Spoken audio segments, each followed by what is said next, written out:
Maior ainda. Estamos ao vivo. Estamos ao vivo. Vamos sim. Ai, que saudade de vocês, gente. É verdade, Fábio. Saudade é uma coisa interessante, né? O Chico já falou que saudade dói nos dois mundos. Pois é. Meu pai falava uma coisa quando eu viajava, eu ficava para fora do Brasil. Falou, filho, ele no telefone, eu morri de saudade, ele já está no outro mundo. Ele falou, filho, essa saudade é tão boa porque um dia a gente vai matar, né? Ah, que gostoso. Sem dúvida. Que legal. Olha, vamos dar boa tarde a todos. O pessoal está entrando aí. Boa tarde, pessoal. Muito bem-vindo aqui. Daqui a pouco será iniciado o nosso estudo. Aí, olha que timaço que nós estamos aqui. Edgar Miguel, Almeida Júnior, Vado. Boa tarde a todos mesmo. Boa tarde a todos. Boa tarde a todos. Enquanto isso, pessoal, muitas pessoas vão comunicando, compartilhando. A gente vai ficar aqui com vocês pelo menos um minutinho e meio, para que todos possam começar. E a gente não perca o início, que é importante. Hoje nós vamos discutir um assunto muito importante que trata de todos nós, justamente por sermos sociedade, por sermos irmãos, amigos.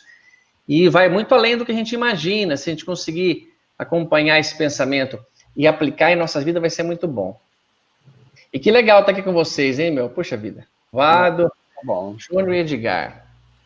É uma honra, gente, estar aqui, a gente conversar sobre algo que nos ajude, que ajude a quem nos ouve, né? E ligados na presença do Mestre, que nos ilumina a todos, é realmente muito importante estar aqui com vocês.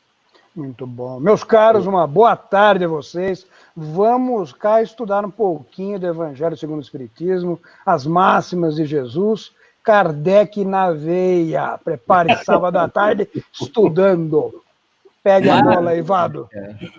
Eu adoro esse assunto, adoro, maravilhoso, porque na realidade é uma compreensão, é o alento a uma dificuldade que mesmo que a gente não entenda, mas o raciocínio e a lógica nos trazem, como diria, né, a fé raciocinada, né, pessoal? Eu acho maravilhoso. Eu vou apresentar para vocês, eu vou começar assim pelos meus amigos, meus irmãos de Bauru, o Tato e o Edgar. Eu os amo muito, muito, muito de coração, eles sabem disso. Estamos sempre juntos, sempre que eles ficam perto. Eu nunca escutei um não desse pessoal, gente. É maravilhoso, eu amo eles. Amo. E aí embaixo também eu tenho meu irmão carnal e fraternal. Olha só que interessante. Vou juntando todo mundo aqui, né? É o amor condicional e incondicional, todo mundo junto. Tá bom? Vamos fazer hoje um bate-bola assim, sobre o tema assim, do adoecimento social e espiritismo. Como é que funciona isso, né? Todo mundo cada um está fechadinho no seu canto, mas aí nós temos que respeitar a Organização Mundial de Saúde, temos que fazer isso, fazer aquilo. Onde nós vamos chegar? Como que funciona? Entendeu? Vamos embora nisso aí? Vamos embora. Júnior, passo a bola para você aí. Fica com Deus aí, pessoal. Tá. Bom, gente, nós estamos conversando, batendo um papo aqui entre nós antes de vocês entrarem, claro. E o assunto é a definição da Organização Mundial de Saúde, ao qual nós também estamos alinhados, o bem-estar físico, mental e social do ser humano dentro da sociedade. Ou seja, as relações importantes que existem entre nós têm relação, sim, com a sua saúde emocional, com a sua saúde espiritual e a necessidade que todos nós temos de nos relacionarmos uns com os outros. Afinal de contas, nós sabemos que a grande maioria dos debates de natureza reencarnatória tem relação principalmente com os nossos pares, não? As dificuldades, os orgulhos, as agressões, as ofensas, as soberbias, enfim, defeitos de todos nós. Nenhuma surpresa para ninguém, para todos que estão nos escutando. Mas que nós vamos comentar algumas nuances desse aspecto. O que será que essa virose trouxe para a sociedade que estava adormecida? Como será que nós enxergamos isso? O que será que Deus tem de presente escondido ali atrás, guardadinho, onde a gente afasta do lado e pega aquela pedrinha que está ali disponível a todos nós? O que você pensa sobre isso, Tato? Vamos começar por você. Muito bom, muito bom. Obrigado, Almeida. Você fez uma excelente introdução. É importante entendermos isso. Se estamos falando de adoecimento, significa, pelo menos na nossa cabeça, o conceito que temos sobre perder a saúde ou não desfrutar dela a sua completude. Então, adoecer socialmente é muito bem como o Almeida comentou. É uma parte da nossa saúde que completaria um completo bem-estar junto com outras duas. Então, ela não é aquela doença que dá no meu corpo físico e ela não é a doença que dá no meu emocional. Pode que ela até acarrete em ambas, ou outra acarrete nela, porém, ela provém, ela nasce da relação, do relacionamento. Então, o adoentado social é aquela pessoa que não consegue, por exemplo, ter paz nas relações. Talvez uma consciência tranquila de uma relação. Ele não precisa ser o melhor filho, o melhor pai, que ele não consegue ser ainda pelo próprio crescimento dele. Mas ele precisa conseguir trabalhar e ir melhorando, como Deus quer de todos nós. Todos estamos encarnados num planeta de imperfeições ainda, naturais que erremos, mas busquemos a saúde. E a saúde emocional, principalmente, dá para entender já, grosso modo assim, ela vai surgir com a ajuda do respeito pelas pessoas, pelas escolhas, dentro do que nós chamamos de a moral permite essas escolhas. É claro que eu vou respeitar a escolha de qualquer pessoa, desde que não fira ninguém, desde que não ofenda a moral que estipulamos. Fora isso, ele tem todo o direito de fazer o que ele bem entender, e a minha saúde com ele tem que se sustentar por isso só. É claro que é mais fácil, no Livro dos Espíritos pergunta, como que Jesus pede a nós que tenhamos um amor, amar o nosso inimigo? Como pode? Ele fala, é claro que o mestre não se refere a um amor terno e apaixonado, mas ele quer dizer que você não pague o mal, com a vingança, que você consiga entender que você é capaz de pagar aquilo com o bem para ensinar quem fez o mal, para não se incriminar também, mas em resumo, para não ser um doente social. Pode que nós voltemos ao mundo espiritual, quando acabar o período de encarnação nosso, cheio de saúde, vamos supor, física, porque até nos cuidamos nessa parte, mas completamente doentes ou feridos socialmente, com várias inimizades, com várias mágoas, com várias coisas criadas numa encarnação, a qual na próxima eu tenho que responder. Eu sempre atento, Edgar e Júnior, para dizer aquela pergunta que o Júnior então me fez, como que Deus vê essa questão até da pandemia, ou Deus tem uma coisinha guardada para nós. Eu acho que Deus não fica fazendo nada assim, filhos, agora tem um trunfo aqui para vocês. Então, tudo que vem do Pai é sublime na sua totalidade. Não há menor ou maior em atitudes que ele tomou. Agora ele tem uma atitude enérgica. Não, a energia é a mesma, é a dosagem ideal para nós. Só que me chama sempre a atenção uma passagem que Jesus diz assim, que se você estiver diante de um altar para fazer uma oferta, pronto para ofertar algo, para dar de presente, fazer uma caridade, fazer qualquer coisa, mas se lembrar que tem algo contra teu irmão, contra teu adversário, faz o seguinte, guarda a tua oferta e vai primeiro resolver esse problema que você tem com ele. Veja o complemento da conversa. Enquanto estás a caminho com ele, enquanto são mãe e filho, enquanto são amigos, enquanto trabalham junto, enquanto estão encarnados. E só depois disso, aí você volta e faça a sua oferta, que também é importante. E que eu não estou colocando só na frente disso. Eu estou colocando ela atrás, não à frente. Então, para mim, fica bem claro que Jesus chama a atenção assim, a saúde social é por demais importante. Ela é mais importante do que se você se preocupar em fazer caridade para uma instituição religiosa, como uma igreja, um centro espírita, um templo budista. É importante também essa parte, mas primeiro resolve individualmente esse problema que você tem com quem nasceu na tua família, aquele que está na tua casa, aquele que você não está mais olhando na cara, que está impedindo de frequentar os mesmos lugares que ele. Então, a pandemia, por exemplo, em que pode nos ajudar na doença social? Eu acho que ela colocou-nos, pelo menos, em íntimo contato com aqueles que moram na mesma casa e ficou um tempo ali aprisionados, entre aspas. Tem que conviver, cozinhar um para o outro, um lava a louça mais, agora porque está todo mundo fazendo a mesma coisa. Não pode um só trabalhar e outro... Então, eu acho que ele aproximou essa oportunidade. Lei de sociedade, sociedade íntima, nossa família, e tentar entender.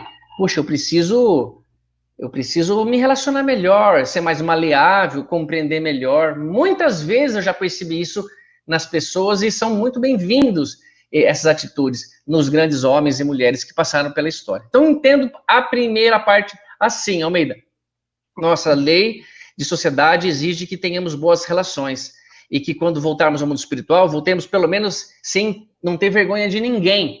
Como Santo Agostinho pergunta, se você morresse agora e fosse para ou junto de Deus, alguma coisa, teria motivo para se envergonhar de alguém? Veja que toda a questão é saúde social. Como é que você está de relacionamento com o teu irmão? Você está indo bem, mas está passando por cima dos funcionários, na empresa? Como é que está? Isso é grandioso, esse assunto, esse tema. Parabéns até para quem sugeriu para mim, Edgar.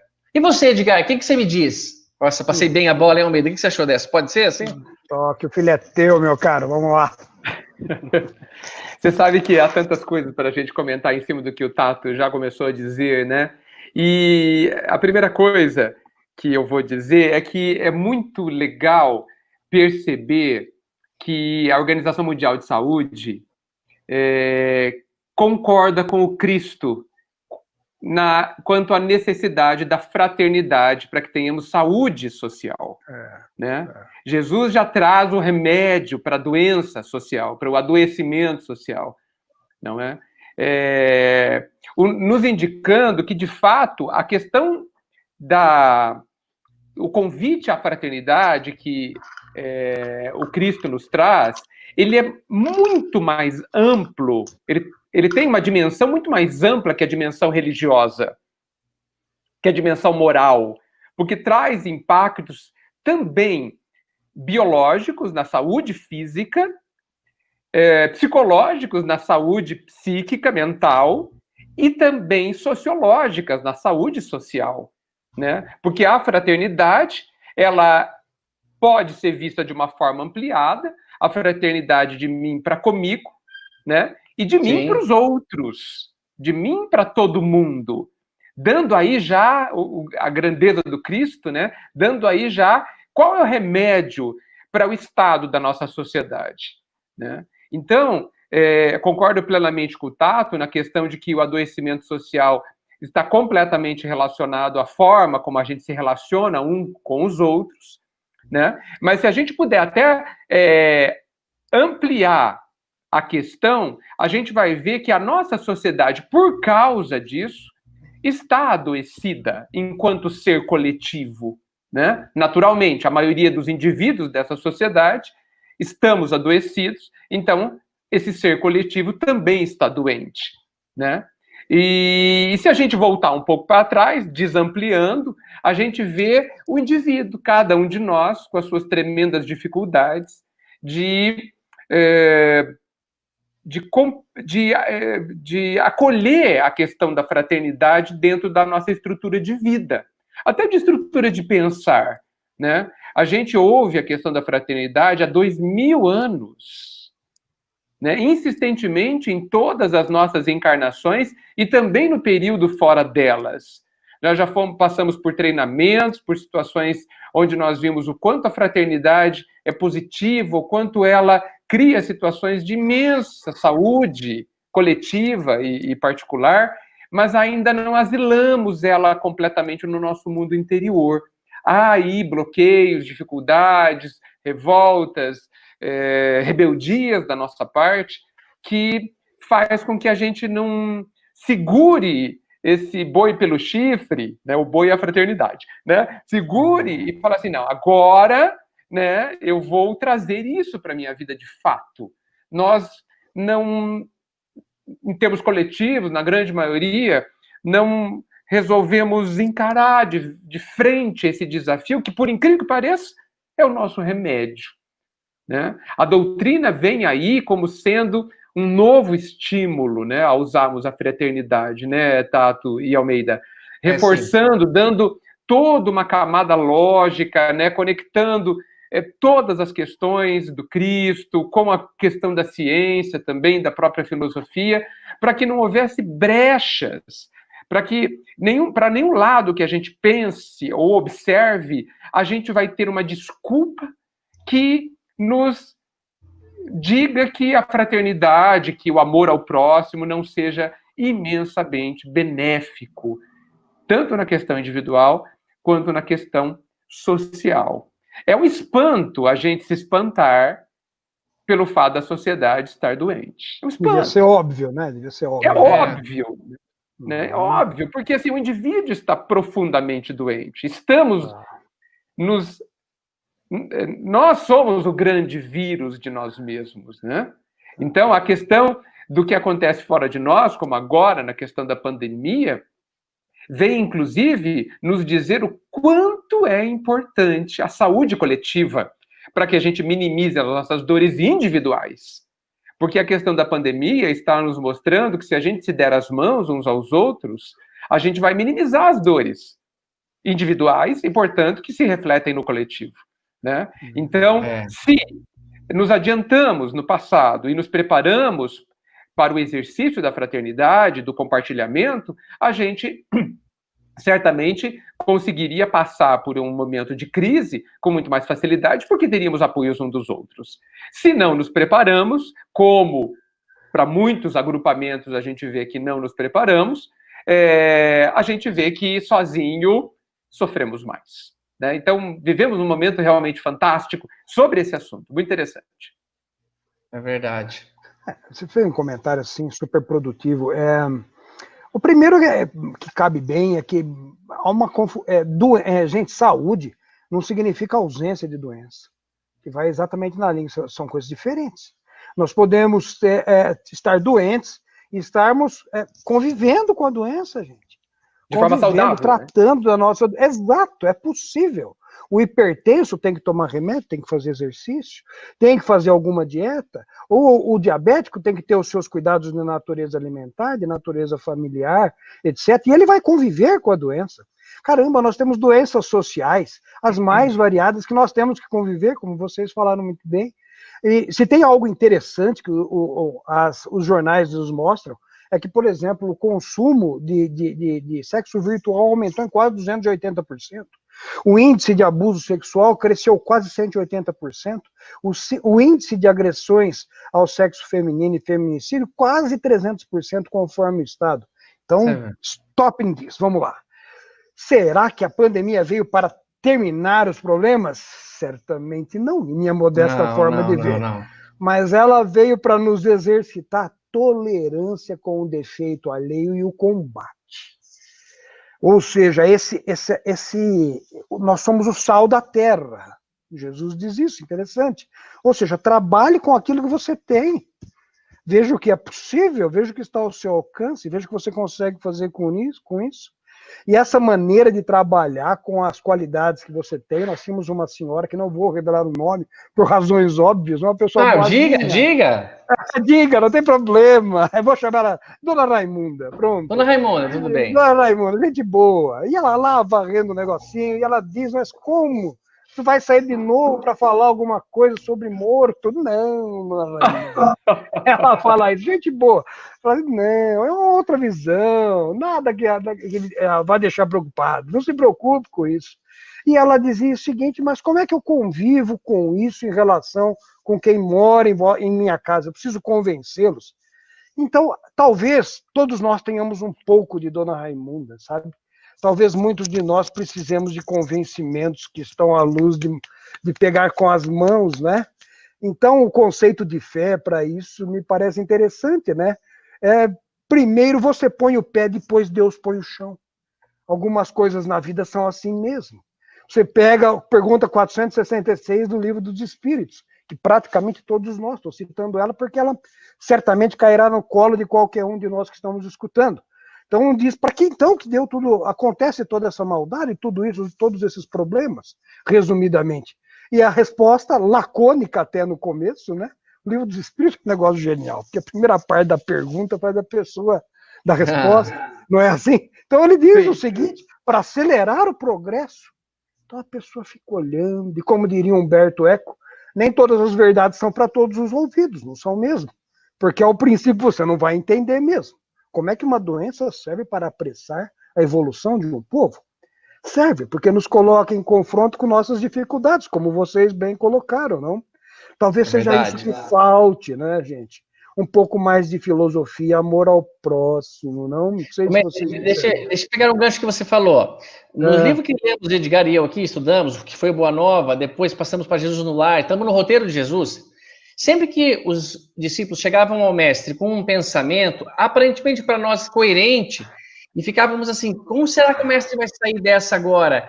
O Pedro chegou com uma indagação, num deles, por exemplo, a sogra do Pedro, vendo as maravilhas que Jesus fazia, comenta ao Pedro se não poderia, então, contar com alguma ajuda do mestre para diminuir a necessidade material deles, como a fome, como a necessidade de trabalhar tanto ali. Olha, é um pedido humano, mas em si, não querendo trapacear ninguém, mas ele pede a Jesus. Então, você comentando disso aí, me dá a entender que quando Jesus ia responder a essas questões, ele tinha que destruir a imagem que estávamos tendo do tema. Por exemplo, Deus está me punindo com o trabalho. Por que aquele... Aí ele fala assim, o trabalho é algo que santifica o homem, Pedro. Pronto, ele já põe ó, enxerga direitinho, isso não dá nem para te explicar. Então, é um novo conceito, né? É um novo conceito. Se eu falar assim, pessoal, podem entender, doença é quando Deus está bravo, saúde é quando Deus está feliz. Entrego 2 papeizinhos assim, fica muito difícil conseguir compreender todo o resto. Agora, essa interpretação é completamente equivocada, talvez até seja o contrário. Doente é quem já está tendo, talvez, chance de Deus dar os seus exercícios, lapidações, enquanto o outro está ali aguardando, porque ninguém de nós 3 é espírito bom da escala espírita ainda. Ninguém é, nem o Edgar, nem eu não é. Então, coitado. E nem o Vado, é isso que você falou? Não. Também, pode pôr no balde também. Então, nós temos que ir treinando para tal. E esses treinamentos vêm dessas atitudes maravilhosas que eu acho como nossas doenças, as dificuldades de relacionamento, uma pandemia. E digo maravilhosas, pessoal, já pedindo desculpa quem já se irritou já está com os dedos para teclar. Não é esnobando a saúde de quem se debilitou, até faleceu com isso. É na causa maior do ensinamento mundial, do ensinamento como filhos de Deus. Como eu também tive pessoas na família que morreram de doenças que eu falo do mesmo modo e que não estou desdenhando dessas doenças. Então, só para entender, são atitudes de melhoria da humanidade. E a doença social é algo que, por exemplo, assim, eu crio essa doença, esse preconceito, esse modo de ficar triste, abalado por causa de um comportamento do outro. E a definição de felicidade, ou pelo menos assim que eu já entendi, que felicidade não pode depender do outro quando se trata de minha felicidade. Ela só poderá depender de mim. Se não, dá para concluir, não é, Edgar, que Jesus veio à Terra e poderia ficar infeliz. Por quê? Porque a nossa atitude com ele foi toda atrapalhada. Os próprios companheiros. Se dependesse de nós, eu poderia até concluir. Se depende dele, eu falar, não. Sendo que depende dele, por mais que eu faça, não depende de mim. Ele faz o que ele quiser, sente o que quiser. Então, a doença social, para mim, é também, por exemplo, Jesus entender que tem um espírito lá que quer crucificá-lo porque está ameaçando o trono. Então, está tudo bem. Eu não vou me adoecer com esse meu irmão. Eu entendo essa posição, mas ele precisará passar por muitas experiências até perder toda essa ira, essa brutalidade, essa vontade de fazer isso comigo, com outras pessoas. Porque quando nós estamos ofendidos na família, quando alguém dos filhos arruma uma namorada que a gente não concorda, um namorado que eu não concordo, ou um trabalho que eu não quero, por que eu faria isso? Por que eu me adoeceria, a não ser de sentimentos típicos de um espírito ainda que precisa perceber que já se sofreu bastante? Naquela música, né, Edgar, do Bob Dylan, ele fala, quantas vidas precisam ser tiradas para perceber que já se matou bastante? How many? Ele vai perguntando, quantas vezes eu vou ter que sofrer isso para perceber que já está cansativo essa dor, eu já não precisava mais. E é só não sofrer mais. Eu não quero mais. Não quero mais isso. Você sabe que você falou uma coisa assim que...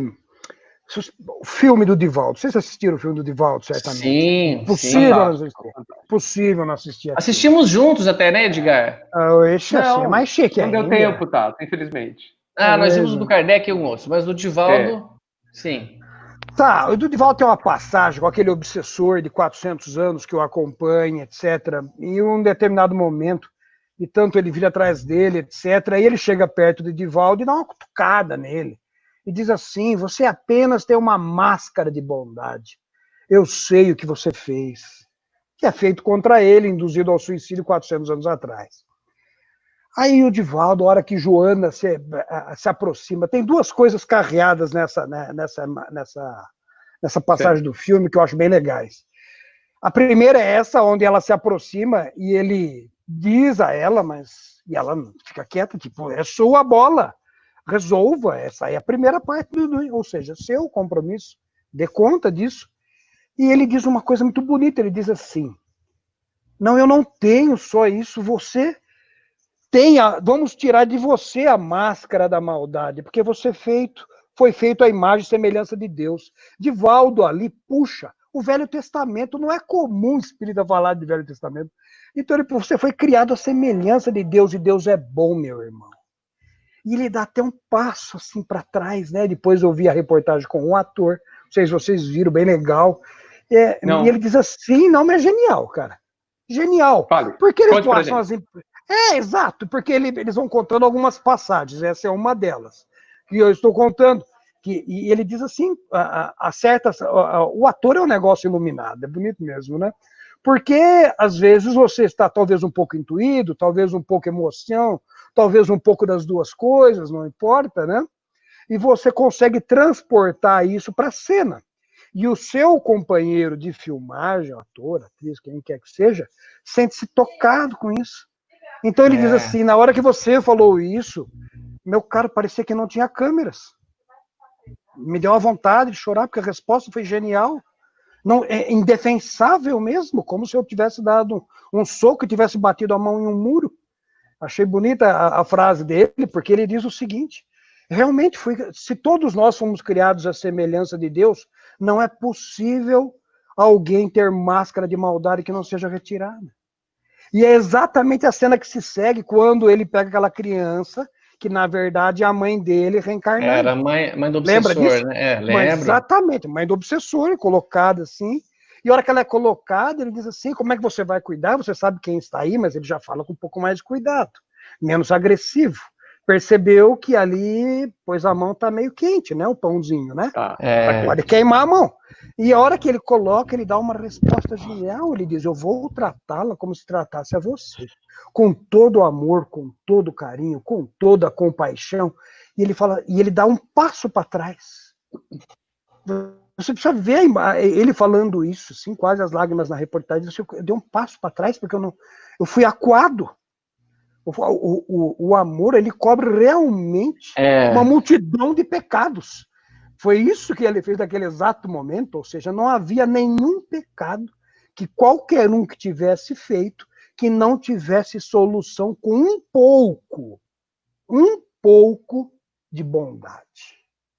Talvez seja esse um pouco que nós estamos precisando cavocar, não? O que vocês acham nessa pandemia? Que será, hein? Olha, Almeida, eu acho que o Tato já me ouviu dizendo que a impressão que eu tenho já há muito tempo é que a gente está a um passo da virada. A um passo. Sim. Da regeneração, assim, Edgar? Não vou falar em termos de planeta, não em termos de planeta, da virada individual. Tá bom. Entendeu? Daquele momento, porque às vezes eu acho que a gente está um pouco dentro d'água, um pouco fora d'água, entende? Que a gente está... Se o planeta está em transição, isso significa que quem está em transição somos nós, né? Sim. Que a gente está naquele lusco-fusco, naquele claro-escuro, né? A sombra nos atrai. Existe uma frase fantástica que diz que religião é para quem tem medo do inferno. E espiritualidade é para quem já esteve lá. Né? Então, a gente vive, percebo e penso, as nossas raízes estão na lama. E elas são pegajosas, elas são profundas. Por quê? Porque estamos saindo dessa ignorância profunda, não é? Somos que nem o lírio, né? Que tem as raízes no pântano, mas puríssimo, né? Lindamente, né? Já quer ver o sol, né? Já olha para o sol, já quer ganhar o espaço, mas nós temos ainda as raízes no chão. Então, esse ponto da virada, esse momento, parece que assim, o que nos separa não é uma muralha de concreto, não é um muro de aço. Pelo contrário, é um papel de seda, finíssimo, que oferece pouquíssima resistência. mas que toda a dificuldade ainda permanece em cada um de nós, sabe? De sairmos de um contexto e de uma forma de pensar e de sentir que tem milhares de milênios de condicionamento para a gente se adentrar num mundo novo, que é o mundo do Cristo, que é absolutamente novo, e que muitas vezes, só de a gente se aproximar, a gente já fica sem ar. A gente já fica sem ar, que eu digo, porque é absolutamente novo. Porque, assim, significa depor todas as armas que a gente tem até hoje. Significa que todas as ferramentas que a gente utilizou para sobreviver, para estar de pé nesse mundo novo, são inúteis. Não valem, não são nem necessárias. Porque há outras ainda mais poderosas e mais amplas e maiores, evidente, mas que nos metem medo também. Às vezes eu fico ponderando por que a gente não dá esse passo. Em contato com a grandeza da doutrina e nas situações onde a gente já viveu lá na erraticidade, entre uma vida e outra, onde a gente tem acesso a informações muito mais profundas que a gente tem aqui. E por que não ocorreu ainda esse clique na nossa vida íntima, né, que faz com que a gente use um pedacinho desse amor que você se referiu pelo filme, né, Almeida? Eu acho, insisto, eu acho que a gente está a um passo minúsculo, mas que falta algo para um clique, algo individual. E é essa transformação, e aí eu não sei se todos concordam comigo, todos vocês dois, ou todo mundo que nos ouvem, por favor, que eu não vejo qualquer possibilidade de uma mudança social significativa sem uma mudança interior profundamente significativa. Dúvida, não vejo, não consigo. Né? Falam de instituições, as instituições precisam ser dignas. Coitada das instituições. Não, as instituições é abstração, Edgar. Exato, você falou a palavra. Elas são um contexto, ela é uma ideia. São formadas por pessoas. Do comportamento de cada um. Sim, exatamente. Edgar, você falando, aconteceu uma coisa estranha. Veio me surgindo ideias legais demais de falar. Eu não tinha antes. Fala daí, vamos ver você. Deixa eu dizer. Como sempre, né, tá? Foram duas, como sempre.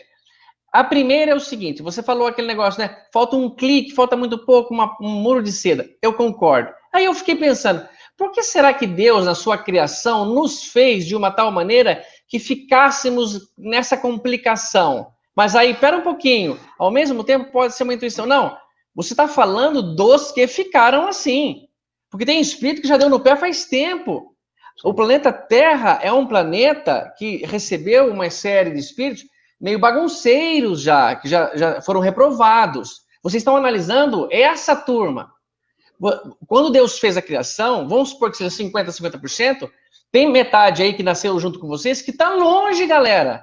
Vixe, os caras estão decolando já. Vocês que resolveram ficar assim. Então não justifique a obra do Pai achando que é tumultuoso mesmo, é duro, uma parede de seda que ninguém transpõe, e a culpa são dos criados e não do Criador. Mas se o Senhor criou que todos os criados fiquem fazendo assim, vem de uma ordem superior. Mas não é assim. A análise nossa, como o próprio Kardec fala, se você chegar numa cidade e olhar o hospital e concluir que tudo é daquele jeito, você achar que são todos doentes naquela cidade. Se você visitar uma penitenciária, visitar uma escola, você considerar que tudo é daquele modo. Então ele fala, o planeta Terra é como uma penitenciária, é como uma oficina de trabalho, algo mais pesado. Mas há planetas já muito elevados. E não são só de espíritos mais antigos que o nosso. Porque tem gente que não reprovou de ano, poxa vida. Então, a maioria na escola reprova e a minoria passa? Não, o contrário. Então, nosso planeta é menor. Então, essa foi uma ideia. E outra que o Edgar comentou brilhantemente, eu gosto muito quando ele põe, que nós temos que assumir a responsabilidade de dizer, pessoal, eu que tenho que ser mais digno e não uma instituição. Por quê? Porque a instituição é uma abstração já da mente sapiens. Nós conseguimos fazer isso, pessoal. O símbolo da Peugeot, por exemplo, aquele leãozinho, inclusive que está citado no livro, conta assim, que o dono dela, quando ia criar a indústria, estava correndo um risco tão muito grande, e ele tinha medo de, no caso de não conseguir cobrir as vendas, sei lá, perder todos os bens. Então ele criou uma instituição que ele em si não tem nenhuma responsabilidade com ela, um outro CNPJ, uma coisa. Que se der o CREP, a instituição que vai ficar devendo para os outros, o bem dele está garantido. Ele conseguiu colocar na cabeça que ele se safa, que ele consegue não se responsabilizar, quando, na verdade, nós estamos criando ainda o nosso próprio sofrimento. Então, para um animal, para um chimpanzé, que já está bem perto de nós, mas eu digo, tatu, qualquer um, não existe doença social, porque ele não tem mágoa um do outro, ele não se ofende, porque uma tatu cruzou com o outro dele e não era com ele, ele não carrega, ele pode até perder uma pata, um cachorro, ou conviver com vários outros cachorros, ele não se sente um perneta, não, ele é alguém do grupo normal.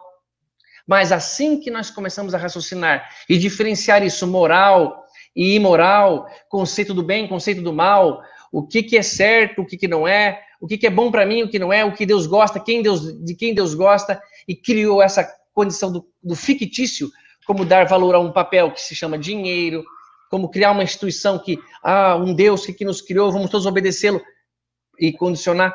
Isso faz com que a gente desassuma muito da responsabilidade individual. Eu tenho que melhorar. Imagina, Edgar, se nós alugamos uma casa de praia, eu, você e o Almeida, e vamos para a casa de praia, vimos as fotos, estavam todas muito bonitas. Mas chegamos lá, estava uma bagunça. Estava uma casa toda bagunçada, lâmpada queimada, telhas abertas com goteira. Vamos imaginar, Edgar, vamos responsabilizar cada um num setor. Você cuida do telhado, eu vou cuidar das lâmpadas, o Almeida cuida da parte da faxina, por exemplo. De repente, 1, 2 dias, a casa começou a ficar melhor. É porque nós somos assim, mais organizados, por exemplo. Se levássemos por um sentido ao contrário, que isso? Venderam, alugaram errado, agora eles vão ver só o que é bagunça. E destelhássemos ainda mais, o planeta, que representa a nossa casa aqui no exemplo, pioraria, porque nós resolvemos fazer assim.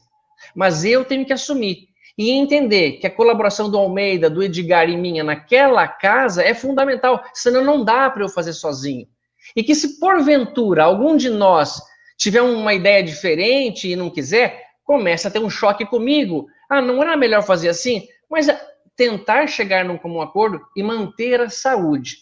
Porque a melhoria do planeta, como o Edgar menciona, a melhoria de cada um, vai acontecer quando pelo menos uma maioria, sei lá, 70%, 80% da massa melhorou, os que não quiseram mesmo sair fora, e o planeta melhora porque vai ficar tudo melhor de viver.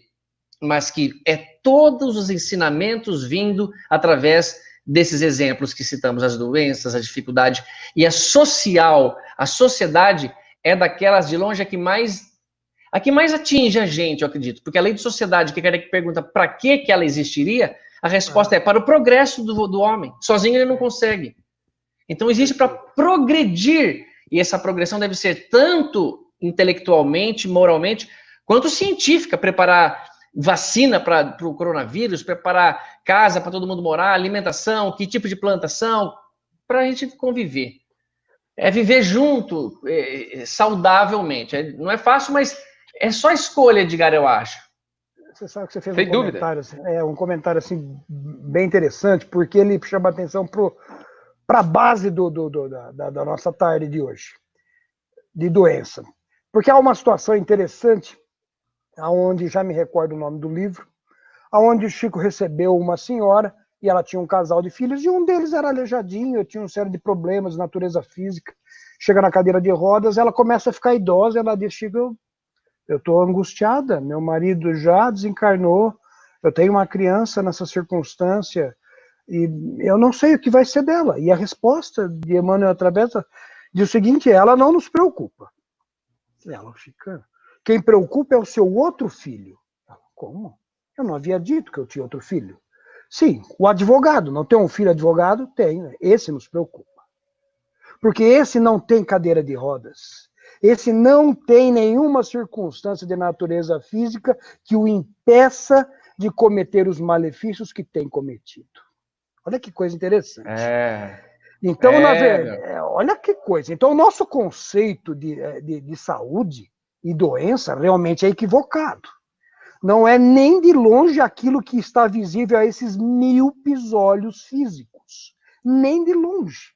Ou seja, muitas vezes a liberdade e o livre-arbítrio, em circunstâncias não bem aproveitadas, é um grande malefício.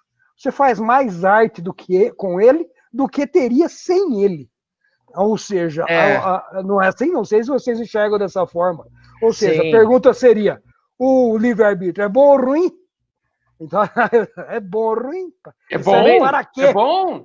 Olha só um detalhe, ó, você falando, ó, peguei o livro aqui do meu lado, Caminho, Verdade e Vida, a lição 70, ó. Poderes ocultos. Beleza. Fala exatamente disso, que Jesus transformou água em vinho, multiplicou pães e peixes, andou sobre a água, fez o que nós sabemos. Mas na hora, ferido e ultrajado, não se levantou contra os seus agressores, não movimentou nenhuma força de um poder oculto contra ninguém. Aí ele comenta, nós não podemos ter nada ainda. Eu não sei lidar com beleza, com riqueza, com saúde demais. Eu faço bobagem, eu extrapolo, eu abuso em vez de fazer uso disso. Esse que é o meu problema. Isso me adoece. Ó, na Revista Espírita, ele comenta assim, o excesso levará à enfermidade. O excesso. Tem até a cota de tolerância. Por exemplo, que nós, num dia, gostamos, sei lá, de comer uma comida mais gordurosa, ir numa churrascaria, alguém. Se durante a semana ele levar muito bem, e num dia, num almoço, ele tiver esse prazer, tudo bem. No problem. No problem. E os médicos falam isso. O problema é ele só querer viver isso. Aí ele entra num excesso. Então é muito claro, nós não podemos ter muito mais do que temos. Aqui ele diz grandiosamente, ó, ninguém reuniu sobre a terra tantas elevadas expressões de recursos desconhecidos quanto Jesus. Aos doentes, bastava tocar-lhes as vestiduras para se curassem das feridas dolorosas. Aí ele diz, entretanto, no dia do Calvário, vemos o mestre ferido e ultrajado, sem recorrer dos poderes que lhe constituíssem apanágio divino. Apanágio, ou seja, conquista herdada, direito adquirido, melhor explicando, em benefício da sua própria situação. Havendo cumprido a lei sublime do amor no serviço do Pai, entregou-se à sua vontade. Quer dizer, você vê, é uma falta de entendimento de um social assim, um social daqui da Terra e um social espiritual. Tem meu pai lá para cima, tem meus irmãos, minha hierarquia, eu vim cumprir meu social. Eu vou distribuir meu amor ao máximo, de uma maneira que vocês não vão compreender, e não vou atentar contra vocês. Seria como se nós, eu, Edgar e você, Almeida, num berçário, nos enfurecêssemos, porque chegou a hora de trocar a fralda deles. Chegou a hora de dar mamar. Onde passa pela cabeça? Nossa! E olha que nós estamos ainda bem atrasados comparado ao nosso Cristo conosco, hein? Foi uma comparação só para nossa entender. Então, me parece muito, muito claro cada vez mais, pessoal, nós não estamos compreendendo, não enxergamos. Como o Almeida bem comentou, não sei se estávamos no ar, não se fala de morte. Não estava, dona Raimunda. Vai falar de morte outra vez? Como se falar de morte fosse querer morrer, fosse desrespeito à vida, e não uma compreensão maior. Puxa, olha, melhorou. Porque pense bem, pessoal, a doença física ficará com o corpo. Essa, então, está tranquila. Se eu aguentar o tranco da encarnação, a doença emocional vai, e a social vai, e vai agravada essa. Porque você fala, nossa, briguei, era minha mãe, olha a inimizade, olha... O emocional é eu comigo mesmo. Agora, o social complica muito. Então, tentemos harmonizar-se, respeitar, gostar da pessoa do jeito que ela é. Edgar, você estava falando uma outra coisa, me lembrou, esqueci na fala e me voltou. Quando você falou dessa questão da visão equivocada, você deu até um exemplo do Chico. O Chico, quando estava falando com a Célia Diniz, ele pergunta para ela, você já perdoou, né, minha irmã, a sua funcionária que derrubou da bicicleta lá? Sim, Chico, perdoei. Bom, mas você é a Célia, eu conheço bem. Posso pedir algo além. Você já agradeceu a ela? Ah, não. Aí o Chico está chutando. Não force. Não força, Chico. Ser bonzinho não é ser tolo. Vamos ver o que você tem a dizer sobre isso. Por que agradecer, Chico? Porque imagina se fosse você que carregasse a culpa de sob sua responsabilidade, sob suas mãos, sob descuido a criança ter morrido, sendo que ela precisava morrer. A funcionária pode até ter sido aquela pessoa que vai tentar amenizar o seu coração para você bem conviver. A misericórdia está o tempo todo. Não peça explicação que você pode receber e se envergonhará de ter exigido tal coisa dos seus espíritos superiores.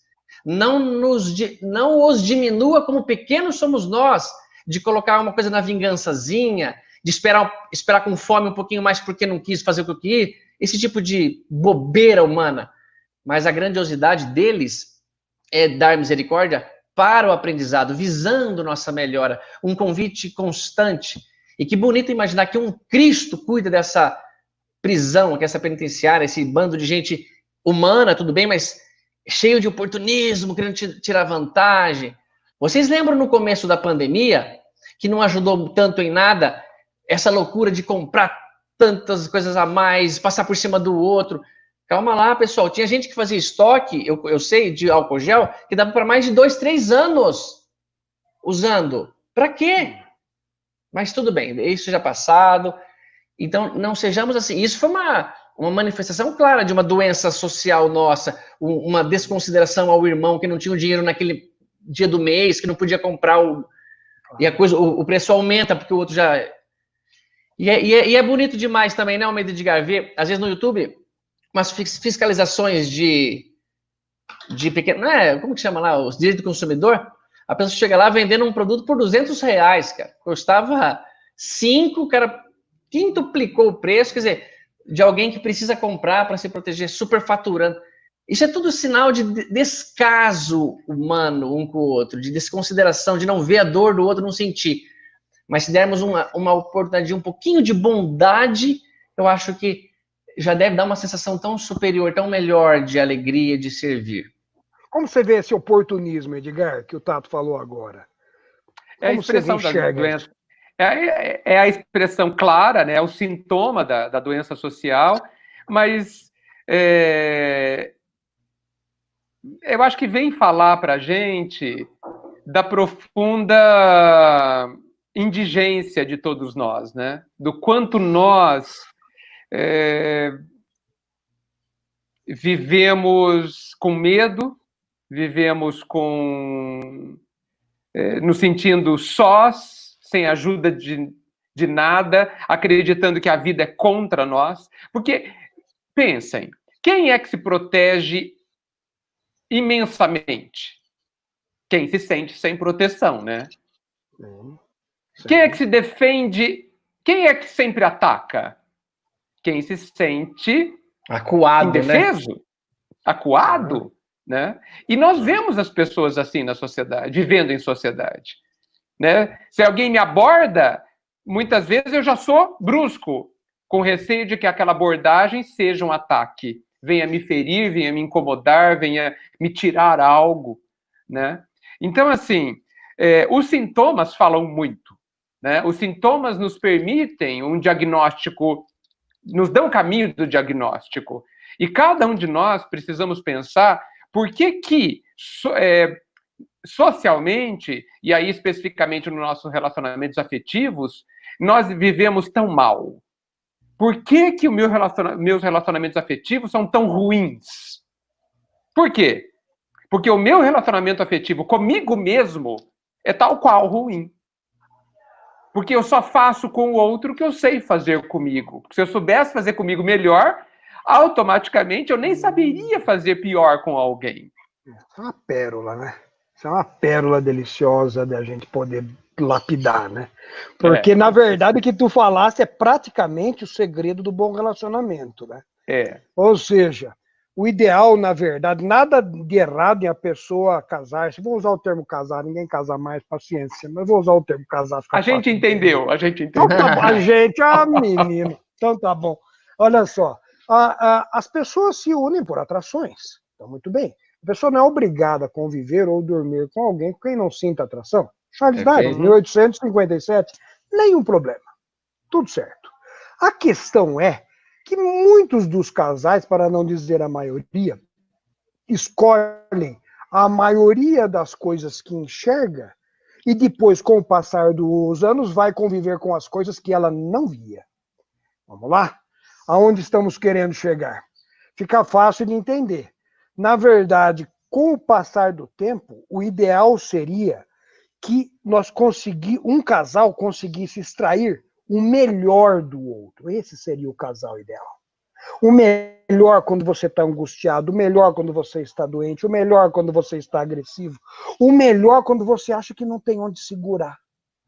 Esse seria o casal ideal.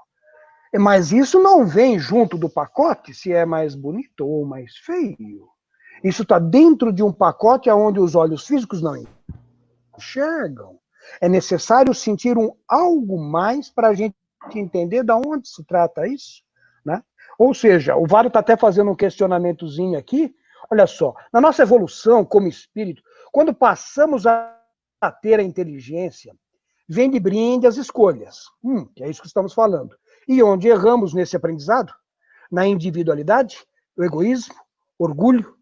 Ou seja, esses sentimentos negativos são necessários, obrigatórios. O Vado está fazendo uma colocação interessante. Vado, vou fazer dar um tapa. Na pergunta 902 do Livro dos Espíritos. Vado é fera. Vado é genial, né? Menino. Fera. Boa pergunta. Espetando um pouquinho a ferida, mas a gente vai servir para dar uma curada. Boa pergunta, você não acha? Ou seja, a pergunta 902, 903 é um negócio muito interessante, porque ela diz qual o sentido que tem de eu prestar atenção no defeito alheio? Qual a vantagem? Está lá, Livro dos Espíritos. E a resposta é interessante. Sentido nenhum haveria se não fizesses bom proveito dela. Então, muito bem. Então, se você presta atenção no comportamento alheio e ali observa, bom, o cidadão é diabético, mas ele não faz exercícios físicos, não se importa com as orientações, não tenta fazer nem um mínimo de controle, não se importa em tentar cumprimentar alguém, ser uma pessoa afável no trato, pessoa mais compreensiva, colaboradora, prestativa, enfim, tentar, não disse ser. Como disse a dona Genoveva, que vou dizer para vocês de novo, e ela me diz assim, porque como eu sempre encontro com ela, gordinha, sempre ali varrendo o chãozinho dela, bem simples, e ela diz assim, mas essa pandemia, doutor, deixa eu falar uma coisa para o senhor, quando é que esse mundo vai ficar bom? Olha a pergunta que ela me fez, e disse a ela, quando a gente cumprimentar o vizinho, quando a gente bater um papo com o vizinho, perguntar para o vizinho se ele se sente bem. A senhora faz isso com todo mundo? Ela acha. Se ela não me cumprimentar, acha. Dona Genoveva, a solução está dentro de nós mesmos. Ela ficou olhando. Acho que você está certo. Pode até ser. Eu falei, eu não sou eu. Alguém disse isso lá atrás. Quem? Disse, amai-vos uns aos outros como vos amei. Aí ela ficou com os olhinhos vermelhos. Toca na ferida. Ficou com os olhos vermelhos, que ela não imaginava essa resposta, mas foi sincera. Foi sincera, né? Não foi planejada, nada disso. Então, talvez isso bata de encontro a isso que vocês estão falando. Talvez o que esteja faltando é exatamente aquilo que foi perguntado para Jesus em frente ao templo, antes dele entrar. De todos os mandamentos, ó mestre, lembram disso? Quais os mais importantes? Ele diz 2. Ou seja, de todos aqueles, né? Caramba, amar a Deus acima de todas as coisas e amar ao próximo como a ti mesmo. Caramba, então amar a Deus é muita coisa. Amar a Deus é seguir os princípios, nós somos irmãos, estamos separados por um computador, mas nós somos irmãos. Se um dia aparecer um ET aqui na minha frente, vou usar um termo bem genérico, talvez até inadequado, a primeira pergunta que direi a ele é, tudo bem, meu irmão? Como é que você tem passado? Ele está só em outro lugar, também é meu irmão, em um estágio mais adiantado, atrasado, quer dizer, não importa. Minha finalidade é ajudar o próximo, independente do plano. Seja um plano espiritual, encarnado, desencarnado, né? Na Terra, e em Marte, sei lá eu aonde. Um em Bauru, outro em São Carlos, outro em Pederneiras. Não faz diferença. O sentimento talvez seja a base e a solução dos problemas. Você não enxerga assim, Tato? Sim, sem dúvida.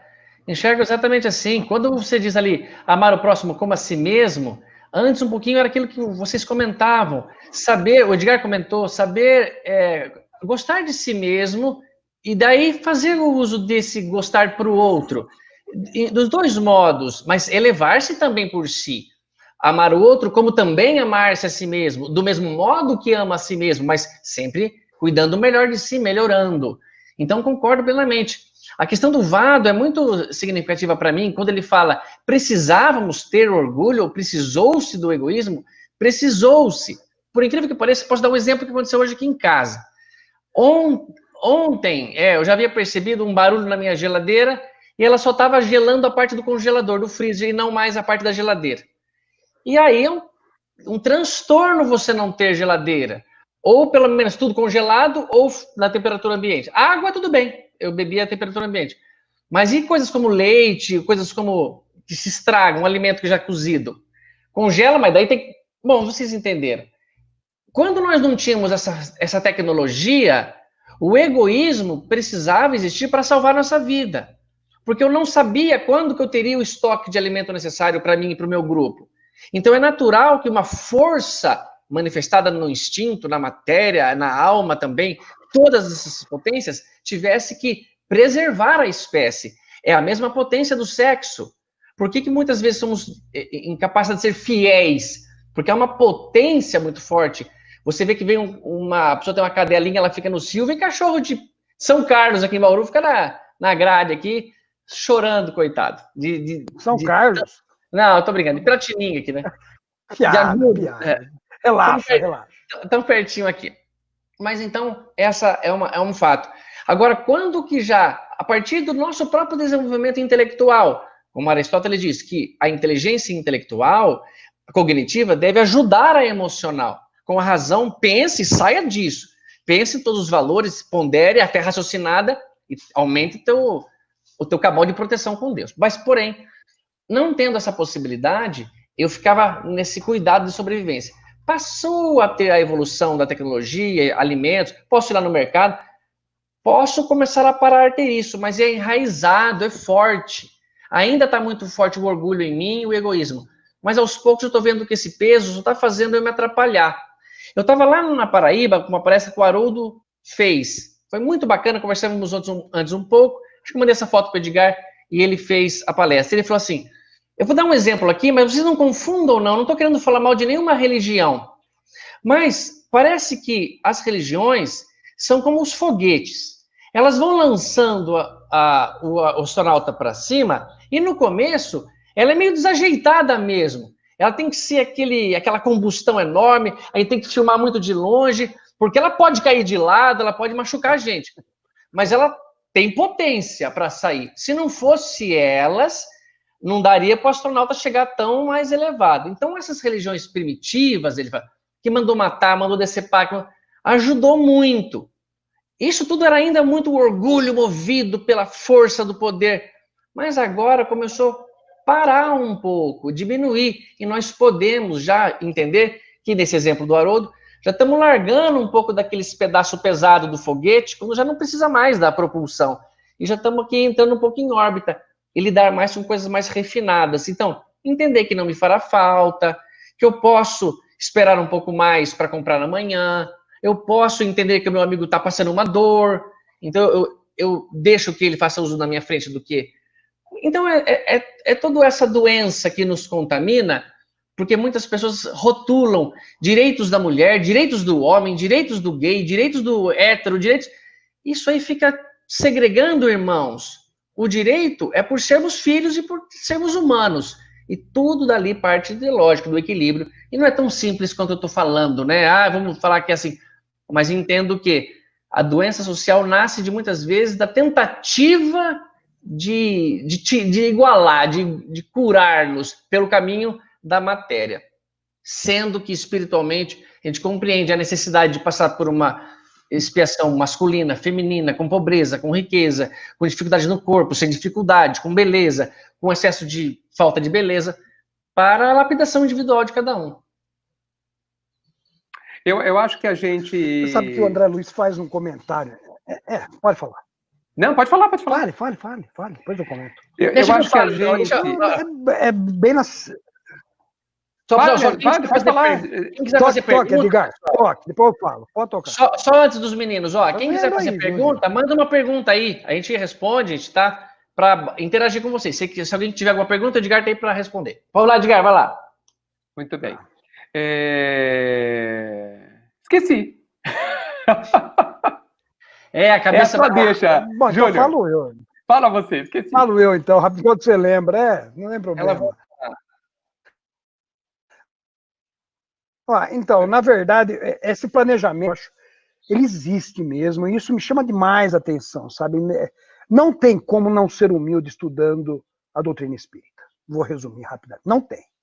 Porque, por exemplo, se você olha, nós batemos um papo na semana passada com o Charles Kemp, com o Charles, né, da Federação Espírita, e conversando com ele, algumas coisas são interessantes. Então, eu comentei com ele, em 1938, pré-guerra, você tem Humberto de Campos, solta Brasil, coração do mundo, pátria do evangelho, 1938. Ou seja, e ali tem duas frases, uma na página 150, que é bonita demais, ele diz o seguinte: preparamos primeiro o espírito, depois a obra. Interessante isso. E quando ele vai falar de Dom Pedro I, ele faz um comentário interessante, porque ele diz o seguinte: não era o melhor espécime. Olha o que ele fala. Não era, ou seja, mas era o que tínhamos para a conclusão dos nossos importantes atos em relação à terra do Cruzeiro. Terra do Cruzeiro. Então, isso chama atenção para nós, as possibilidades que nós somos chamados, algumas assumidas e outras convertidas mesmo, ou seja, você está por ali, conseguiu aproveitar bem o seu período reencarnatório e consegue fazer aquilo crescer, meu Deus, tem um planejamento, ainda que mais grosseiro, e o resto, a parte fina dele, fica a seu critério mesmo. Você que faça bom uso disso, você pode transformar isso. Não sei se você enxerga desse jeito. Porque se você pegar 1900 no meio, pegamos 38, essa primeira obra, no meio você vai ter, por exemplo, Paulo Estevão. Paulo Estevão é uma relação de ódio, perdão e amor, é uma relação. E no finalzinho, 1944, 1945, você vai ter Nosso Lar. Olha, observe bem, desde 38, início da guerra, né? Quando a Alemanha invade a Polônia, até 45, no final da guerra. Então, no período desses 7 anos aproximados de guerra, foram 19 produções literárias espíritas. 19. Uma delas começando dessa forma, que não foi a primeira, de Humberto de Campos, ele já tinha participado em outra, né? Mas ajuda a preparar o mundo para aquilo que vai vir. A outra demonstra que, não obstante a agressão, tem perdão. E no fim de tudo isso, o que acontece com quem passou por tudo isso e vai para o pronto-socorro como Nosso Lar? Ou seja, esse planejamento que existe, e deixando para nós aí uma margem de jogo, né? Você pode trazer o carro um pouquinho para cá, mas cuidado que não você saia da pista. Um pouquinho para cá, mas cuidado para você não entrar na pista adversária.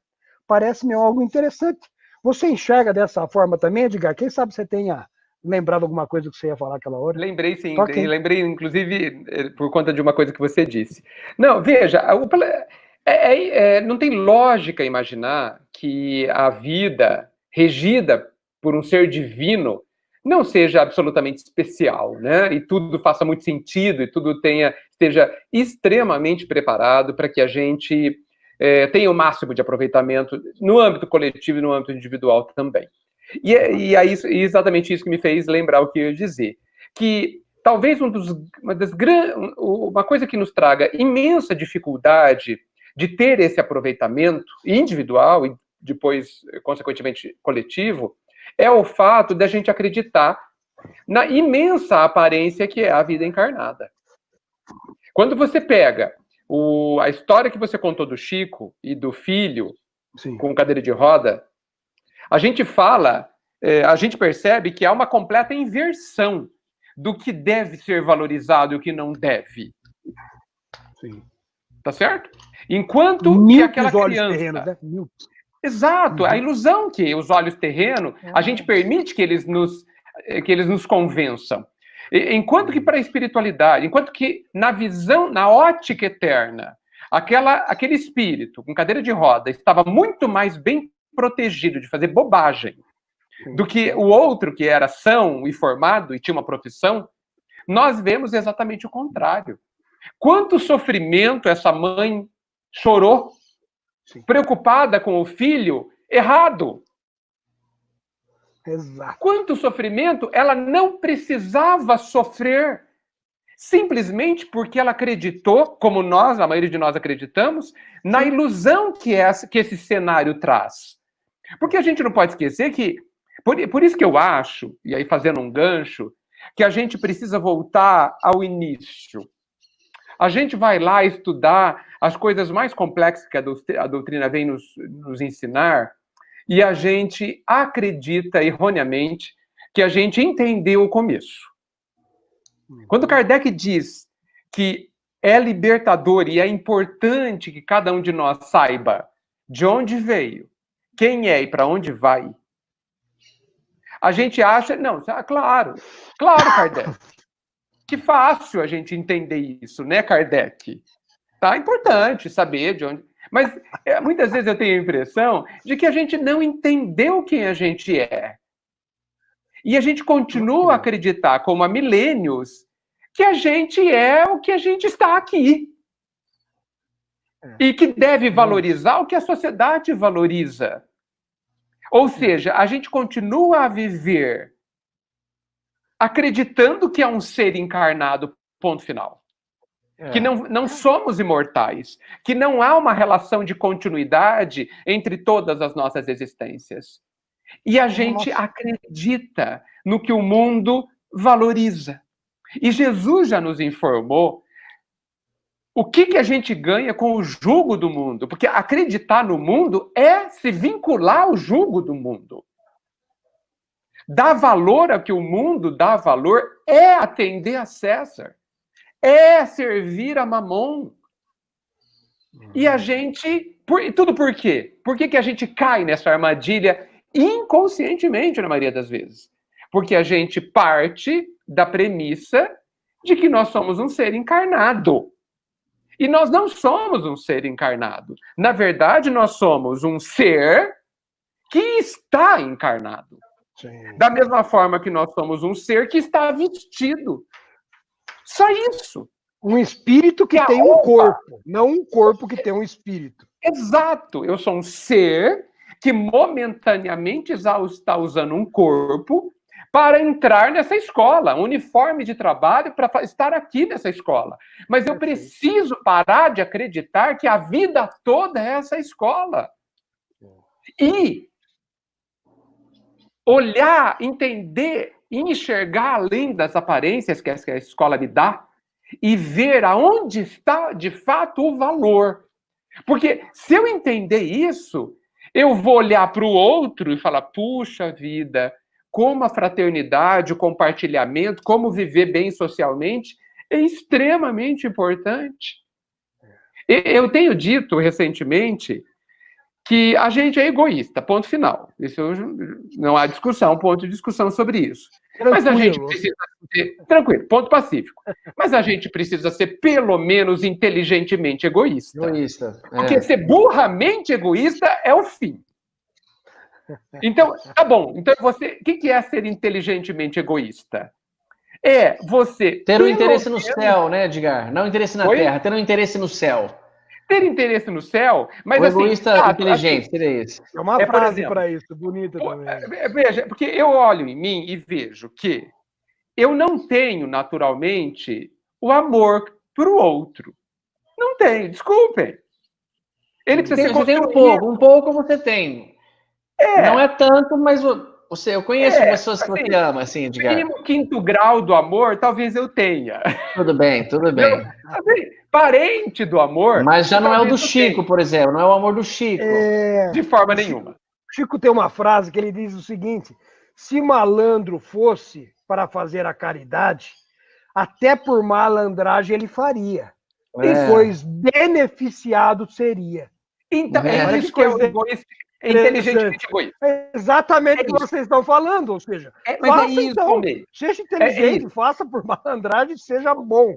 Edgar, ajude na marra, faça caridade na marra. Porque, veja, até assim te protege, assim te ajuda. De tanto eu fizer malandramente a fraternidade ao outro, eu vou tomar gosto. Eu vou tomar gosto, eu vou aprender como faz.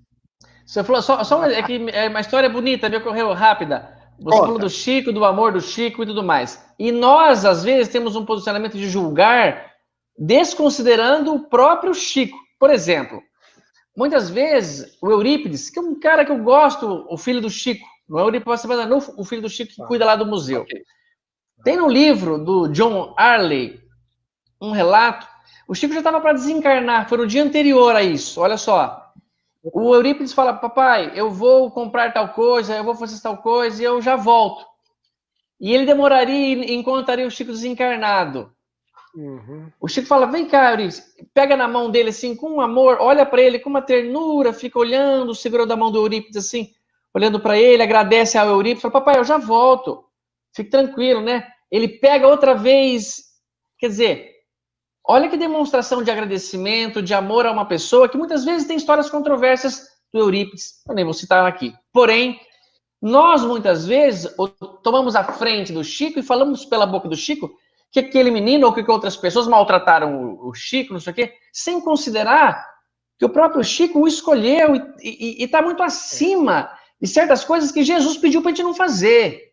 Então, olha o nível da complicação. Como, por exemplo, não olha o cisco no olho do seu irmão, tire a trave do seu primeiro.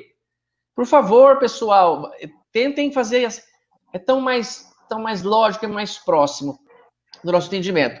E quando você estava falando de Garantes, eu até anotei aqui, é tão natural e instintivo a gente querer a saúde do corpo físico, o que, na verdade, até compreende-se.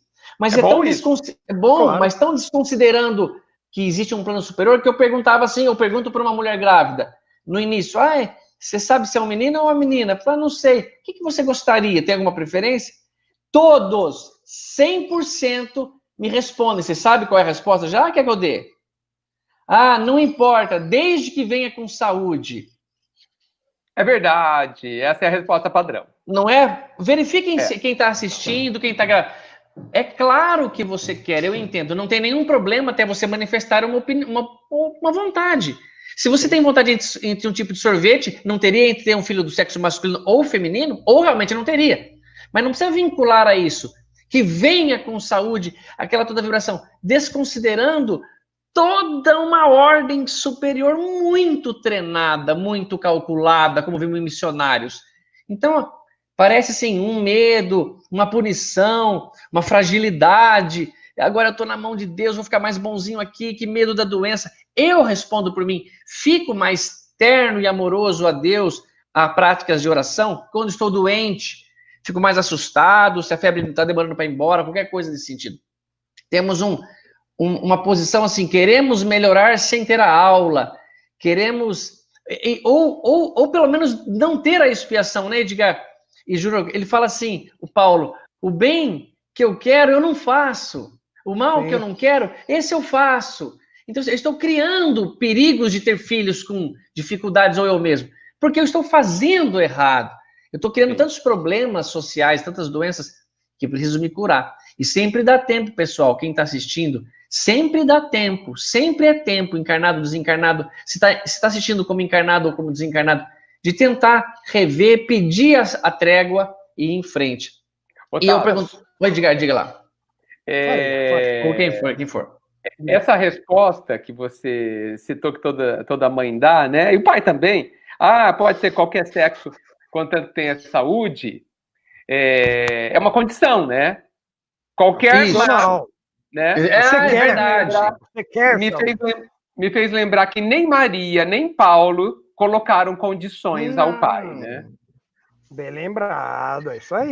Faça a tua vontade. Olha só o que o Vado escreve aqui. Que eu faça? O que queres que eu faça? Cai nisso, olha só. O Vado diz assim, podemos dizer que somos e estamos navegando no mesmo oceano? Em barcos diferentes, poderíamos ter evitado a situação atual?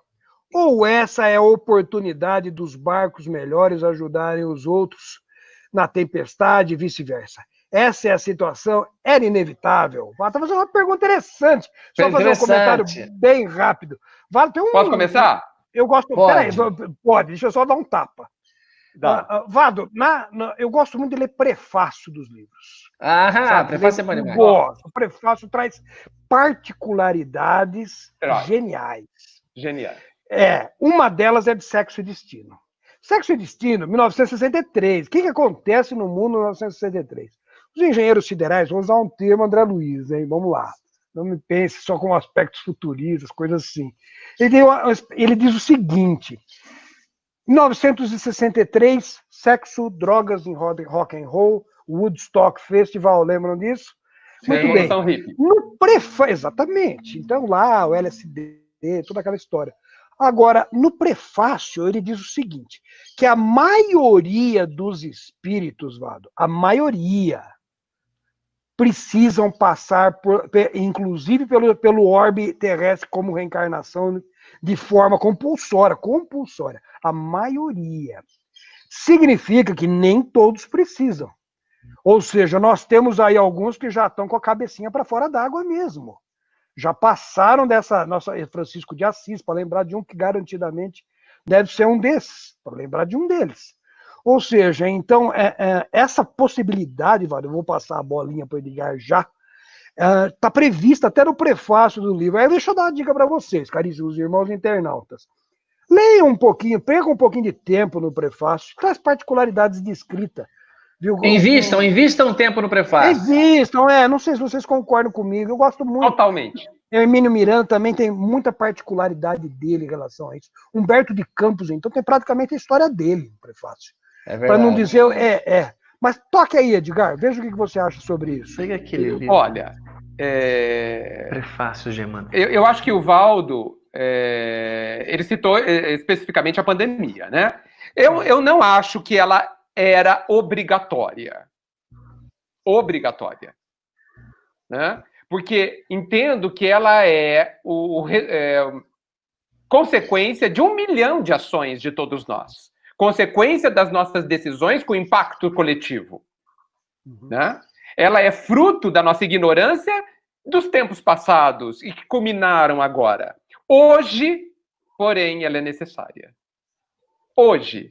Porque não nos aplicamos antes, porque não quisemos entender antes, porque quisemos permanecer iludidos, então é fundamental que algo venha tentar nos convidar ao acordar a lucidez. Hoje, ela é a coisa mais importante que a gente tem que viver. Hoje, ela é o acontecimento mais necessário a cada um de nós, na multiplicidade quase infinita de posições em que cada um de nós a vive. Mas obrigatória há 200, 300 anos atrás? Não acredito. Mas, ao longo das sucessivas decisões que a gente tomou, pelo jeito a maioria não tão boas, não tão adequadas, não tão equilibradas, culminou na necessidade dessa lição de hoje. Perfeito, Edgar, perfeito. E para não deixar o Vado aqui passar batido, pergunta interessantíssima dessa. Na questão 737 do Livro dos Espíritos, perguntou: com que fim Deus fere a humanidade por meio de flagelos destruidores? Eu não consideraria um flagelo, não é uma coisa que acometeu a todos, né? Com que finalidade? Para fazê-la progredir mais depressa. O Almeida havia comentado já. Então, é para fazer progredir, pessoal, para isso que tem. Então, o propósito maior é progresso, é para fazer progredir. Aí ele fala, já não te dissemos ser a destruição uma necessidade para a regeneração moral dos espíritos? Nós já não falamos para você, nós já vimos conversar sobre isso, Kardec, que a destruição é necessária para a regeneração moral. Que em cada nova existência sobem um degrau na escala do aperfeiçoamento? É isso, então. Então, por flagelo destruidor ou individual, nós vamos ser destruídos, nosso corpo foi destruído, e vamos subir um degrau na próxima. Aí ele, olha que bonito, preciso é que se veja o objetivo para que os resultados possam ser apreciados. Perfeito início. Aí ele vai, somente do vosso ponto de vista pessoal, os apessoais. Daí vem que qualificais de flagelo por efeito do prejuízo que vos causam. Ai, destruiu minha casa, eu perdi não sei quem. Por isso que você considera ser flagelo, porque deu prejuízo no seu ponto de vista. Essas sobreveições, porém, são frequentemente necessárias para que mais pronto se dê a chegada de uma melhor ordem de coisas e para que se realize em alguns anos o que demoraria séculos para acontecer. Agora o Almeida vai ouvir a resposta para o Vado. Olha só.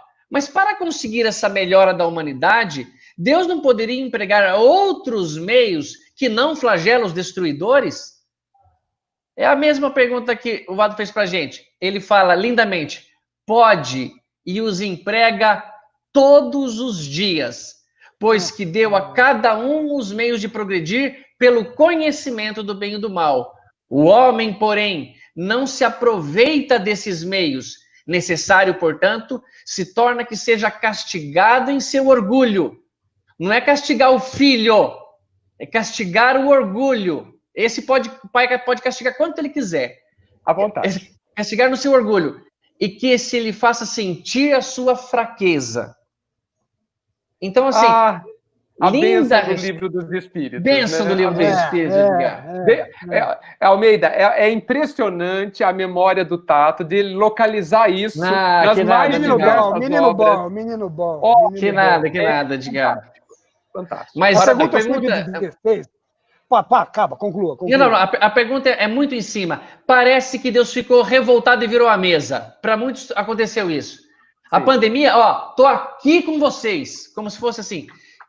E, cara, se Deus ficasse assim com a gente, cara, ele esmigalhava o planeta Terra, meu. Não, ele já tinha ficado faz tempo, né? É verdade, Edgar. Faz tempo. Que suposição errônea falar se ele fosse ficar. Não. Então, assim, ele dá tanta chance, todo dia, vocês que não querem aproveitar. Então, é preciso mostrar para vocês que a fraqueza, que o orgulho é exagerado. E vou ferir o orgulho.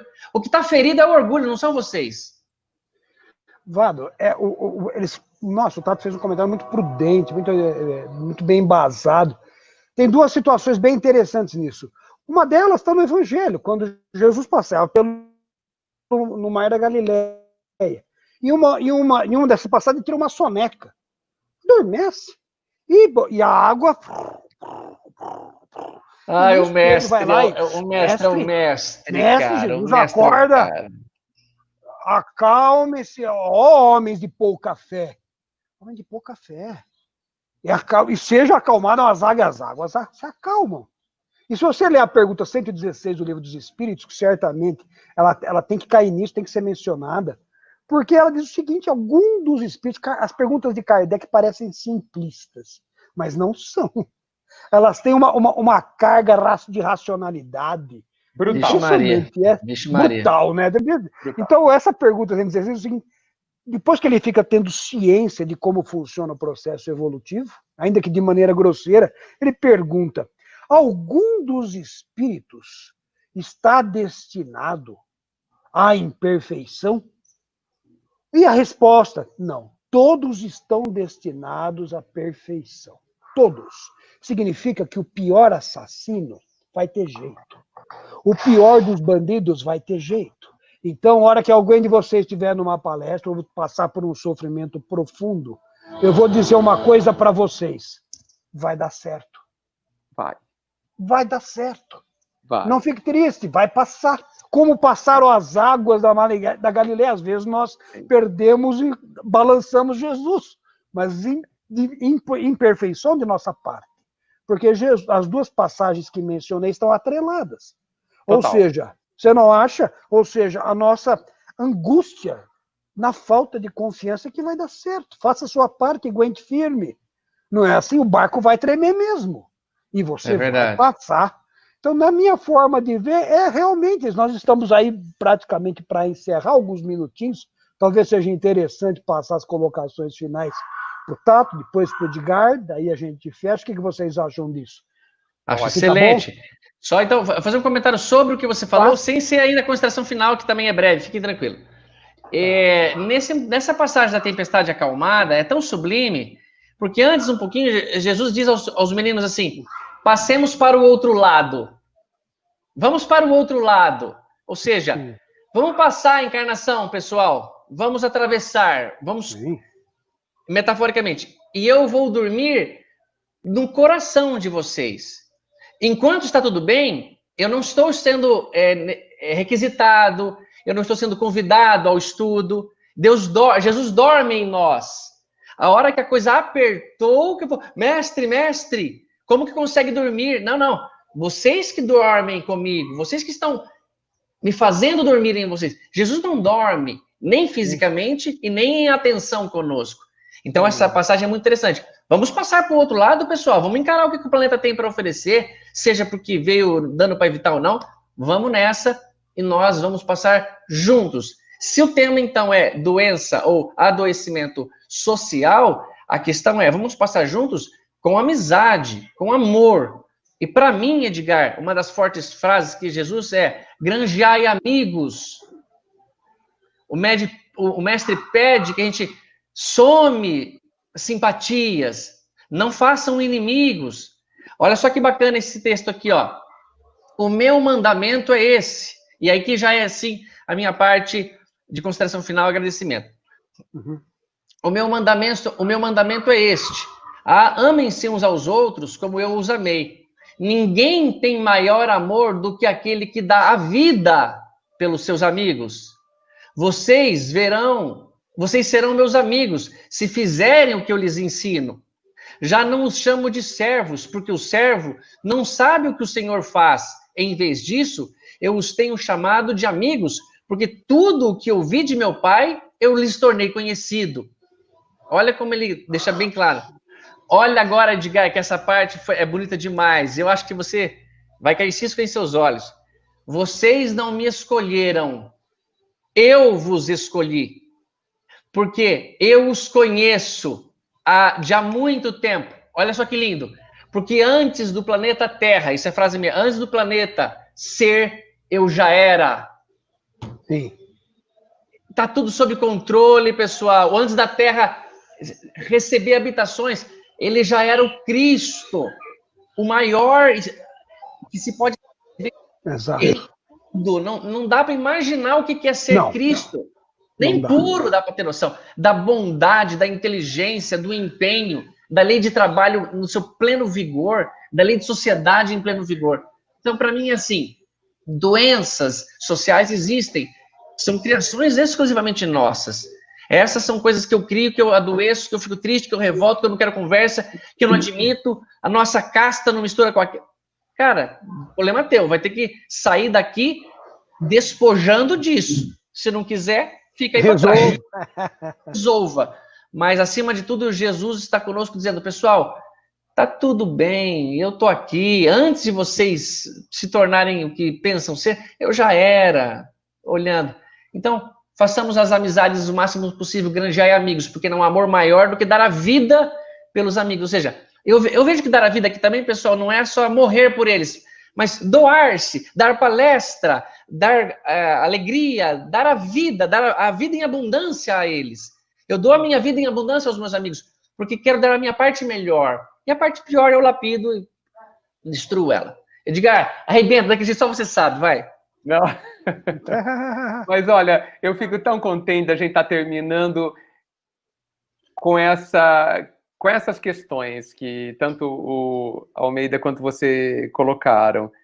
Porque nada pode ser mais esperançoso, mais acalentador, mais estimulante do que saber que nada pode nos separar do amor do Pai. Do que saber que ninguém ficará para trás, né? Que nenhuma ovelha se perderá, né? O que pode ser mais estimulante, mais confortador do que isso? Mas é claro, que apesar desse teor de muito consolo, eu penso que nós não estamos mais na fase infantil, enquanto ser, não enquanto homem, né, enquanto encarnado, mas enquanto ser, a maioria da humanidade não está mais na fase infantil, que seria a fase da irresponsabilidade, mas estamos sim na fase no mínimo da adolescência, no começo da nossa lucidez, onde sim, nós somos responsáveis por tudo que acontece no mundo coletivamente e em nossa vida particularmente. Então, se é justo, certo e indiscutível de que nós somos amados, de que nós temos todo o apoio necessário, de que nada nos faltará, nada do que é necessário termos nos faltará, se isso tudo já sabemos, é verdadeiro, nós precisamos incorporar na nossa mentalidade diária, não somente dos estudos, na nossa mentalidade diária, de que o caminho é nossa responsabilidade, de que o meu amanhã é fruto do que eu faço hoje, que a minha felicidade é obra particular, é minha obra, e de que se eu realmente quero ser feliz, quero ter paz na minha consciência, eu preciso construir essa paz. Sim. Porque é da lei de que ninguém terá aquilo a que não fez jus. É da lei. Cada um terá segundo as suas obras. Então, a grande convocação dessa era da responsabilidade é: cuide do que você pensa, sente e faz. Sim. E a sua vida, porque tudo mais lhe será dado, tudo mais o Pai proverá, né? A sua vida resultará numa vida feliz. A fórmula está colocada. Nós precisamos agora parar de tentar voltar à fase infantil, onde nós não somos responsabilidades, onde nós esperamos tudo dos adultos, para nos colocarmos como, de fato, adultos, com forças, capacidade e intelectualidade e sentimento, para moldarmos a nossa vida de uma forma diferente da criança, mas agora como adultos, para que a felicidade ocorra de verdade e definitivamente na nossa vida. Então, que fantástico a gente poder terminar com esse consolo gigante que vocês começaram a citar. E eu fico muito contente desse bate-papo, né, que faz com que a gente se atente a como a gente precisa aproveitar as horas da vida em algo que talvez a gente fale, aí eu falo por mim, fale do que não tenho, mas falo imensamente daquilo que eu quero ter. Então, muito obrigado por esse instante ao Almeida, e ao Vado, à Renata e ao Tato também. Que bom, meu cara. Bom, então vamos lá. Meus caros, no finalzinho, o Brasil Coração do Mundo, Pátria do Evangelho, tem 234 páginas. Curtinho, fininho, lê no final de semana. E no finalzinho dele tem uma passagem muito bonita, onde ele fala de uma das vindas de Jesus, a reunião com vários dirigentes da Terra. Swedenborg, fala de Napoleão, entre outros. Muito bem. E aí diz que de uma hora para outra, abre-se um profundo cheiro de rosas na sala, desce como se um caminho vindo do nada, um silêncio absurdo e ensurdecedor faz-se, e alguém diz: espírito puro está na sala. Vixe Maria, cara. Até um arrepio, né? Não, até quando uma você sensação... É um negócio assim, eu gostaria de ser uma formiga para estar lá, cá para vocês.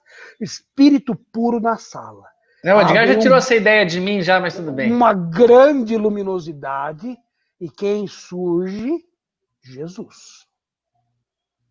A luz clareia o ambiente, uma grande cadeira é colocada ao centro para alguém que seria inquirido e imbuído de uma grande informação. Na frente de todos, Jesus só abre-se os braços e ali senta-se Kardec. Ou seja, o Espírito puro, ele olha para nós e ele já sabe que nós vamos dar certo. E se tem uma das frases mais tocantes que vejo de um Espírito puro, que é o conhecimento nosso é de Jesus, é exatamente os seus últimos momentos encarnado. Estou usando encarnado, proposital, não uso o termo reencarnado, como o Tato bem colocou. Se ele estava presente há 5,5 bilhões de anos, não foi aqui que ele fez a escada evolutiva, não foi nisso. Exatamente, está muito correto você usar encarnado. Vamos lá. Está muito então, correto. A hora que ele diz dessa forma, depois de ser maltratado, ferido, machucado, ele tem condições de dizer assim: perdoa, Pai. Eles não sabem o que fazem.